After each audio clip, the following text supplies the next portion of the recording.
Bueno, chicos, se cortó el proceso de grabación de la clase. Nos habíamos quedado charlando sobre la ley del registro en cuanto a las situaciones de el fallecimiento de la persona. ¿Sí? Estamos trabajando sobre la prueba del fallecimiento. ¿Cómo yo voy a probar el hecho de que ha finalizado la existencia de este sujeto humano? Sí, si nosotros nos remitimos al programa van a ver que tienen la prueba ordinaria. Sí, ya hemos hablado de eso en cuanto a la partida que pide el registro. Ahora bien, los casos especiales, que es el apartado B del programa, nos remitía a unas situaciones donde el Código Civil regulaba al momento de que no estuvieran disponibles los registros. Por ejemplo, en campaña, se produce el fallecimiento de un militar en campaña, se produce el fallecimiento en un convento, digamos, en una prisión. Estos supuestos han sido superados hoy con el registro civil que ya está disponible en casi todos los lugares de la República, y es muy fácil que el oficial público destacado en el lugar pueda realizar la publicación, digamos, no la publicación, sino dar novedad al registro civil y de la capacidad de las personas para que expida digamos, el instrumento adecuado que es la partida. Ahora sí subsiste dentro de lo que es la ley del registro civil y la capacidad de las personas, que hemos trabajado al momento de hablar del nombre y al momento de hablar del nacimiento, una serie de reglas que debemos tener presentes también, porque puede ocurrir que el fallecimiento del sujeto tenga o acaezca o se produzca dentro de un barco de bandera argentina o dentro de una aeronave de bandera argentina. Ya hemos trabajado estos supuestos cuando hablábamos de las nociones de territorio. En este sentido, digamos, el oficial que está destacado en el barco va a tener que dar novedad ante el oficial público del primer puerto o aeropuerto argentino de arribo. ¿Qué quiere decir esto? Dentro de las aeronaves y dentro de los barcos existe un registro de libros de navegación, se llama, ya lo van a estudiar cuando avancen en la carrera. Y estos registros van a tener presente o se van a constatar estos hechos, por ejemplo, el fallecimiento de una persona a bordo. Cuando llega al puerto argentino, va a tener que dar novedad al oficial.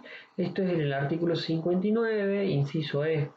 También se relaciona con el artículo 61, inciso C, donde le da un plazo para realizar esta novedad al oficial. Nosotros también tenemos que tener en cuenta en estos casos especiales el fallecimiento ocurrido en el extranjero. Cuando una persona fallece en el extranjero, ¿cómo lo vamos a probar? En ese sentido, el Código Civil y Comercial, adaptándose a lo que es la regulación en cuanto a instrumentos internacionales, las convenciones internacionales sobre la veracidad de los documentos, nos dice que el nacimiento o la muerte ocurrió en el extranjero, en el artículo 97, se va a probar con los instrumentos otorgados según las leyes del lugar donde se producen, legalizados y autenticados de modo que disponen las convenciones internacionales. La falta de convenciones, las disposiciones consulares de la República.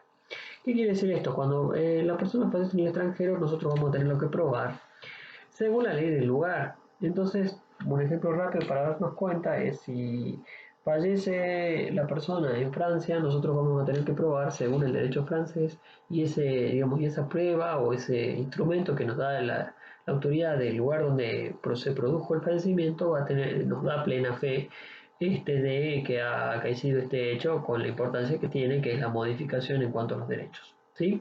Eso en cuanto a la prueba, digamos, la prueba de los casos especiales, que ha sufrido una modificación, y eso lo tenemos que tener bien en cuenta cuando lo trabajen. Ahora, el caso particular o lo que dice nuestro programa en cuanto a la prueba supletoria, tenemos que tener en cuenta que esta prueba supletoria se refiere en realidad al artículo 98, segundo.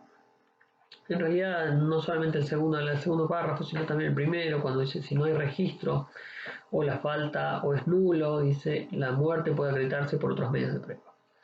Dice, si el cadáver de una persona no es hallado o no puede ser identificado, el juez debe tener por comprobada la muerte y disponer la pertinente inscripción en el registro si la desaparición se produjo en circunstancias tales que la muerte debe ser tenida por cierta. ¿Qué quiere decir esto? Vamos a tener una sentencia judicial cuando nosotros no tenemos el instrumento adecuado como la partida de función, donde mediante el proceso de acreditación de la muerte el juez va a tener o no acreditado, digamos, este fallecimiento. Nosotros es una cuestión bastante interesante porque el juez va a poder tener por comprobada la muerte y disponer la pertinente inscripción. Va a tener que tener por comprobada la muerte en caso, digamos, acreditando de manera suficiente que se ha producido el fallecimiento. Esto se relaciona mucho con el juicio de presunción del fallecimiento, aunque no es lo mismo, porque puede producirse el fallecimiento y no estamos ante uno de los supuestos establecidos en la presunción del fallecimiento.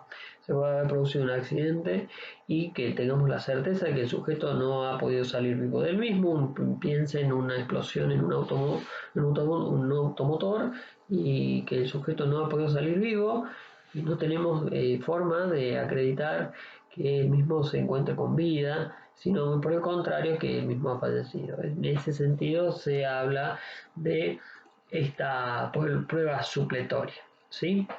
La muerte de varias personas en un accidente común es lo que se refiere en cuanto a los supuestos de la conmoriencia que van a tener ustedes dentro del Código Civil y Comercial. El supuesto de la conmoriencia nos tiene, digamos, una cuestión donde hay el fallecimiento de varias personas en un mismo momento. Estas personas tienen la particularidad de tener, digamos, incidencia o el fallecimiento tiene consecuencias en cuanto a la producción de transmisión de derechos, ¿sí?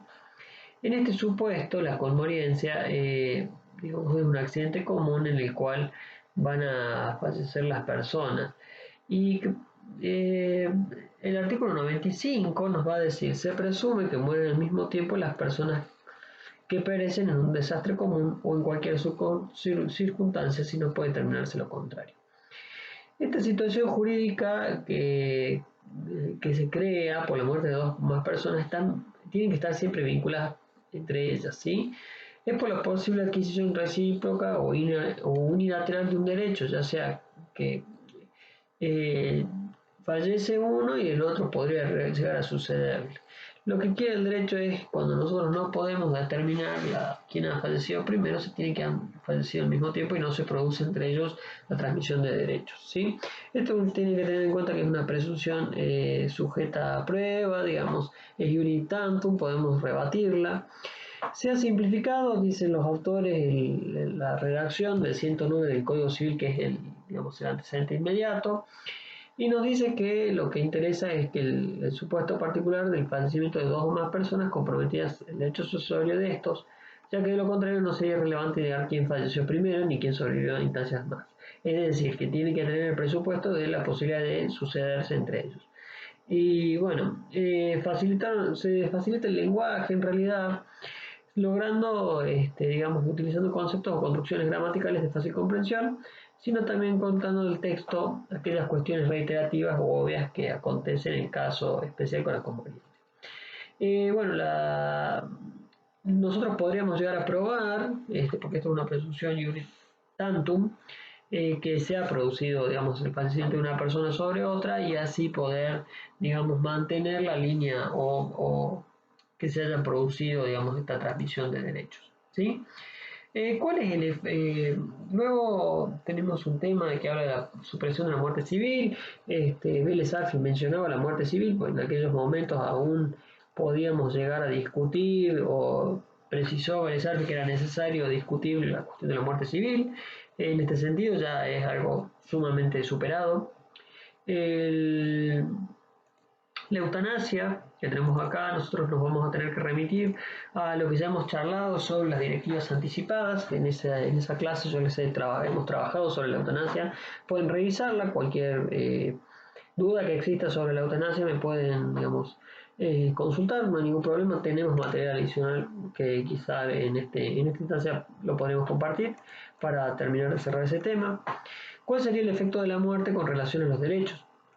Sucesión por causa de muerte, concepto de derechos comprendidos y derechos excluidos. En este sentido, chicos, van a tener que repasar un poquito los que no tengan en cuenta o hayan ya dejado un poquito abandonados el tema de la clasificación de los derechos. Muy importante repasar ese tema antes de empezar a trabajar la cuestión de cuáles son los efectos del fallecimiento. En este sentido, los efectos del fallecimiento debemos tener precisado que el principal efecto es la transmisión de derechos, ¿sí? Y ahí nos vamos a tener que remitir a la sección de las sucesiones, ¿sí? Las sucesiones van a trabajar ahí de Jambías, que está bastante interesante. Pueden ser a título general o a título particular. Ahí es donde se van a dividir los sucesores. Eso también lo vamos a trabajar un poquito más adelante, pero no viene mal que lo podamos charlar en esta instancia. Los sucesores van a ser testamentarios o llamados por la ley. Los testamentarios surgen a partir de la rúbrica del testamento y los llamados por la ley son aquellos llamados legítimos. ¿Qué quiere decir esto? Legítimos. La ley establece quiénes van a tener o a quiénes se les va a transmitir los derechos del causante. El causante es el que ha fallecido, ¿sí? Ese es el principal efecto de la muerte con relación a los derechos. El principio general es que los derechos se transmiten, obviamente estamos hablando de lo que son derechos patrimoniales. Los derechos extrapatrimoniales o personalísimos no se transmiten. Está muy claro que los derechos de familia no se transmiten. El derecho a la vida, el derecho, digamos, a la salud no es sujeto de la transmisión mortis causa. Ahora hay que, si pensamos el derecho a la imagen o el derecho al honor, tampoco sería transmisible a título personal. El derecho al honor es intrínseco a cada sujeto. No obstante, también podemos tener en cuenta que el derecho al honor tiene que ver con el honor de los descendientes, ¿sí? Y ahí podemos llegar a tener algunas dificultades, pero yo entiendo que no va a haber ninguna razón para que con una breve lectura no lo puedan entender. ¿Qué es lo que va a pasar con estos derechos, los derechos patrimoniales? Bueno, en principio los derechos patrimoniales obviamente se van a transmitir. Pero en sí hay derechos que no están, digamos, sujetos a transmisión mortis causa, están establecidos por la ley.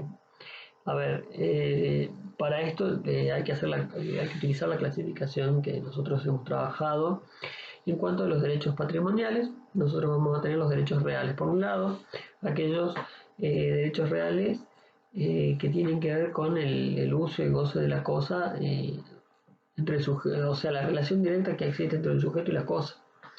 Y acá, si ustedes vuelven a vuelven a reproducir la clase referente a la clasificación de los derechos subjetivos, nosotros habíamos trabajado sobre una subclasificación dentro de los derechos reales, donde dividimos los derechos reales que no implican un desmembramiento del derecho real, aquellos que implican un desmembramiento del derecho real y aquellos que son de garantía, ¿sí?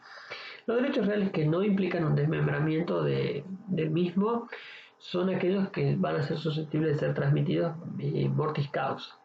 Por ejemplo, el derecho de dominio, el derecho de propiedad horizontal, el derecho de condominio. Todos estos derechos se van a transmitir, ¿sí? Mortis causa. ¿Qué quiere decir mortis causa? Por causa de muerte. Los que no se van a transmitir son aquellos derechos reales que implican un desmembramiento del derecho real. Ahí vamos a tener el uso y la habitación, el usufructo, el uso. Son derechos reales que no se transmiten vía mortis causa. ¿Por qué? Porque el derecho no quiere que el derecho real mantenga esta situación de desmembramiento. Digamos, nuestro sistema quiere que el derecho real siempre sea lo más extenso posible. Por lo tanto, estos derechos que son constituidos e implican un desmembramiento del derecho real se extinguen al momento del fallecimiento de la persona, ¿sí? Del sujeto a quien se le ha otorgado este derecho real de desmembramiento.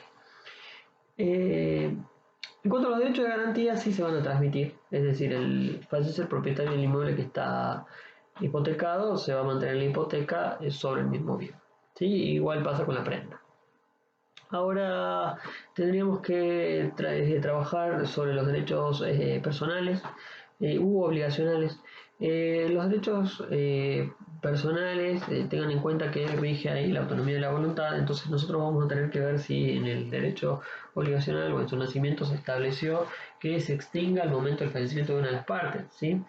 No obstante, también tenemos que tener en cuenta que por la naturaleza de la obligación también va a poder ser susceptible de no transmitirse. Estamos hablando de los derechos intuito personales. Estos derechos obligacionales se han constituido a partir de las características de uno de los prestadores de esta obligación. Como por ejemplo, si nosotros contratamos un pintor famoso para que tome, digamos, una reproducción o nos pinte un cuadro muy interesante, si este fallece, la obligación no se va a transmitir a sus hijos, por lo que va a ser necesario que tengan en cuenta esta clasificación de las obligaciones indulto personales, que tienen que ver con las características particulares del deudor o el acreedor. En este sentido, por ejemplo, es fácil también pensar en, qué sé yo, contratar un jugador de fútbol famoso, Messi, para que juegue en nuestro equipo, fallece y no es lo mismo que venga su hijo a querer cumplir el contrato, lo cual no nos satisface a nosotros como acreedores. Los derechos intelectuales se transmiten. Habíamos hablado del derecho intelectual que tiene doble faz, una faz moral y una faz patrimonial. Se va a transmitir la faz patrimonial, es decir, el aprovechamiento de esa idea de descubrimiento, no así la parte moral, que es la titularidad de la creación. ¿Qué quiere decir? ¿Los usuarios van a poder seguir explotando de la idea? Sí. Ahora, ¿van a poder hacerlo a título propio? No. Esto es muy fácil de entenderlo. Si ustedes tienen un libro, van a ver que el autor ha fallecido y probablemente quienes reciban los beneficios sean los sucesores. Bueno, en cuanto a esta unidad, chicos, es bastante larga. Es una unidad no muy complicada, pero sí bastante larga. Por lo tanto, yo voy a cortar esta instancia, en este punto 1, para que tengan más tiempo de poder asimilarlo. Y en la clase que viene vamos a seguir con esta misma unidad. Así que bueno, les dejo muchos saludos, siempre es un placer contactar con ustedes, ya lo saben, todas las dudas que se les planteen, manden el mail correspondiente para que yo les conteste en el tiempo más acotado posible. Sí, así que bueno, chicos, que tengan una muy linda semana.